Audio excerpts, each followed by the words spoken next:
musama ya miso ya mboka oyo etangisi makila mingi yawe. Bana Congo, bino batu boza na besoin ya kutonga bandaku na bino. BM échafaudage, ezopesa bino planche, shell, sécurité, marzimal et lenda. L'air mutamati, mutakokweya te. Ya biso, eza na ba norme européenne. Ya biso eza ya ba chinois te, ya ba indien te, ya ba libanais te. Un bus sera mis à votre disposition. BM échafaudage, plus de 3500 mètres disponibles. Contact Maman Nangaye, du nouveau à Kinshasa, place Yassur, les amoko na immeuble Emma, des arabes normes, standard, international, et Goyamba, Batunyoso, en famille, en couple, salon VIP, et salle à manger, salle de bain confort et magistral, et des chambres à coucher, cuisine Kafou, sécurité, ils a assuré. Connexion internet illimitée, Facebook, TikTok, WhatsApp. Et à Ophélie, groupe électrogène 24h/24h. Courant et Kindakate. Na immeuble Emma. Notre adresse dans la commune de Kalamou, quartier Yolosid, avenue Balinga, numéro 9. Soyez les bienvenus. Immeuble Emma.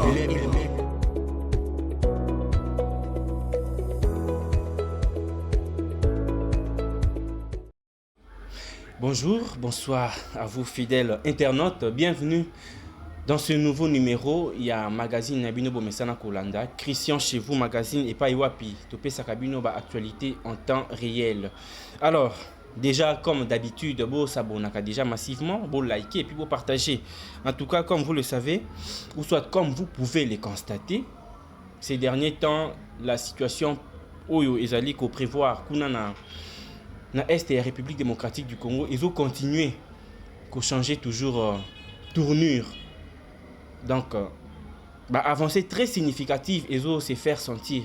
Nangambo Nabiso, dans la République démocratique du Congo, ils ont continué à se maintenir dans la bonne position. Depuis hier c'était mercredi, le 5 novembre 2025, il y a quelque chose d'étonnant au Yesalami, Kuna na Nord Kivu, dans la province, il y a Nord Kivu précisément, dans le territoire, il y a Lubero. Qu'est-ce qui s'est passé finalement? Il y a une dizaine de rebelles, il y a M23 AFC, où il y a déposé qui Mindo qui n'a bango. Ba déposer et puis il ko s'allier, ko s'associer, ko rejoindre ba Wazalendo. Quelque chose d'étonnant, quelque chose de surprenant. Quand on balobaka, moi na moto. Ce que Mélis est libéré na Boutou. Natongo Orluka, Moboti Naï. C'est ce qui s'est passé finalement. Batebele Basatanda qui n'a ngoté. Tant que tout le monde a déjà bilembo ya modèle wana. Bilembo ya modèle wana, ils ont se faire sentir. Donc ça veut tout simplement dire que quelque part, il y a la diplomatie qui est sur le rail. Et de l'autre côté, il y a le patriotisme. Où ils ont ganga na makila. Où ils ont ganga. Et pas il y a bateau. Batu Oyo va déposer, membre il y a M23 AFC, où va déposer ba arme wana. Ezali parmi Batu Oyo va recruter qui bango de force. Ba recruter qui donc ba rebelle ba sala ki nyonso pour que ba recruter ba ndeko na biso ba congolais. Ba koma ko bundela bango au détriment ya mboka na biso. Mais finalement, le sens il y a patriotisme, ezali ko se faire sentir. Quand on a dit tout à l'heure, Atabo Salignonso, Ataba rebelle Basalignonso, pour que Koti Sabonguna entre biso na biso, mais sans Yakibomoto, sans Yakozala Congolais et Zoganga. Tant que tout le monde déjà une affaire, il y a 10 personnes, plus de 10 personnes même, où va déposer ba arme na bango pour na bayako ko s'associer nakati ya ba Wazalendo. De telle manière que Babengana Banguna est déjà un bon signe. C'est déjà quelque chose de bon. Où est Sengel Nabiso pour encourager. Je voudrais que tout le monde d'abord élément où. Comme ça, tout le monde a pour tout continuer. Une dizaine d'éléments du M23 AFC ont rejoint ce mercredi 5 novembre les Wazalendo dans l'agglomération des Kasugo, dans les territoires des Lubero au nord Kivu. À en croire, John Mangaïko, porte-parole de la synergie Wazalendo du Grand Nord, il s'agit d'anciens militaires des forces armées de la République démocratique du Congo, recrutés des forces au sein du M23 qui nous a rejoints. Je viens éclairer l'opinion sur les déroulements des opérations, non seulement à Mangorejipa contre les ADF, mais aussi dans les sud-ouest du territoire des Lubero, précisément dans la profondeur des Kasugo et Bunyantenge, où nous sommes en train de nous affronter également aux terroristes des M23 RDF suite aux opérations que nous menons. Il y a une dizaine d'éléments du M23 qui se sont rendus, explique-t-il. Les porte-paroles de la synergie des Wazalendo du Grand Nord fait savoir que ces éléments rendus ont déjà été remis aux forces armées de la République démocratique du Congo. Il demande ainsi à d'autres membres du M23 de déposer volontairement les armes. Et voilà, nous sommes des retours, fidèles internautes. Je crois que Bolandi, Boyoki, Bomoni, parce que ba image esengeli na biso ko esengeli elobaka ba image esengeli elobaka mingi parce que ba information tozo pesa toza na ba source fiable, ba source sûre et pas yoapi tozali kozwa ba information wana. Donc petit à petit la situation change. Petit à petit ba rebelle ba monique ba komi na suka.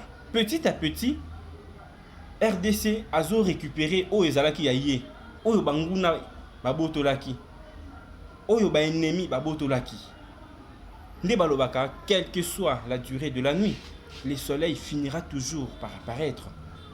Babundisi biso pendant longtemps, basali mabe na mboka na biso pendant longtemps, mais nde balobaka tôt ou tard ata butu ebumeli ndenge nini suka suka la justice va triompher sur l'injustice. Donc ba déposer volontiers ba déposer bibundeli na bango et boyoki même porte-parole ya ba Wazalendo oyo a s'expliquer asengi apesi pe message na bato oyo bazo continuer ko ça la tête dure asengi na bango pe volontairement ba déposer bibundeli na bango ba déposer mandoki na bango pour que ba rejoindre camp ya ba Wazalendo ba rejoindre camp ya ba FRDC ba rejoindre les bons côtés na bengango atabongo ba rejoindre les bons côtés de l'histoire, parce que cette situation ne restera jamais éternelle. Tôt ou tard, et aussi là, tôt ou tard, Kagame, son histoire sera maintenant annoncée dans le passé. Tôt ou tard, Kagame sera conjugué au passé. Tôt ou tard, Nanga sera conjugué au passé. Tôt ou tard, Batouana Nyonso, oh Lelo, Bazo combattre Bisso, Baozala, maintenant cité dans le passé. Tout le monde déjà. Comment, donc, Nyonso Kende dans les bons. Nyonso Kende dans les bons. République démocratique du Congo, ils ont continué à se maintenir dans bonne position. Alors pourquoi ne pas encourager les FRDC? Pourquoi ne pas encourager les Wazalendo? Pourquoi ne pas s'allier? Pourquoi ne pas se mettre derrière le président de la République? Pona, to ta la bisonyoso dans la même direction. Ce sont déjà des signaux forts. Eux là qui savent Paul Kagame a commis Nasuka. Ce sont déjà des signaux forts. Où est-ce qui sait que Corneille Nanga a commis Nasuka. Ce sont déjà des signaux forts. Où est-ce qui sait que Mboka Nabiso a ta centimètre mon côté et côté Kama. Donc nous sommes dans l'obligation de soutenir nos FRDC. Nous sommes dans l'obligation de soutenir nos Wazalendo. Nous sommes dans l'obligation. Yakozala toujours na sima mokutata mokonzi ekolo. Pour nato bengana. Libela banguna ya mboka na biso. Voilà les souhaits de tout le monde. Voilà les soucis de tout le monde. Voilà le vouloir de tout le monde. Parce que les lots, ceux qui bitumba ezali, ata ba investisseur baye. Ata o ba opérateur économique, ata ba nani ba sangani ba biki non, to investir na mboka wana, tant que bitumba ça, rien ne sera fait. Voilà pourquoi bato nyonso sengeni na bango ko mettre ba énergie na bango nyonso sur place pour que to luka kimia Donc déjà, il y a des bons signes. Il y a déjà des bons signes. Bateau va déposer par arme wana, c'était hier, non? C'était hier. Mais si tu comme fin la semaine où nous croyons que ba o pe batikali, ba o pe nanu, ba eu conscience té, ba oza conscience et puis ba rejoindre ba FRDC, ba ko rejoindre ba wazalendo, ba ko s'allier na sima tata mokonzi ekolo pour na ba bengana munguna libanda mboka oyo. Coup de chapeau na ba wazalendo, coup de chapeau na ba FRDC. Coup de chapeau également na diplomatie ya tata mokonzi ya ekolo. Alors, to komi déjà nasuka. Merci Nabino Bato Oyo Bozui Baku ya Kolanda Biso. Merci pour la attention au Bopé Sakabiso. Vous continuez à s'abonner. Vous continuez à la suggestion Nabino. Yango pour permettre Nabiso tout ça la mosala malamu. Merci pour votre attention. Au revoir. Mopesi na kimia oyo opesa kanga Baby misanga maya miso Okoka mwa eleka Zambangolu Osama ya miso RDC Zambela Nguya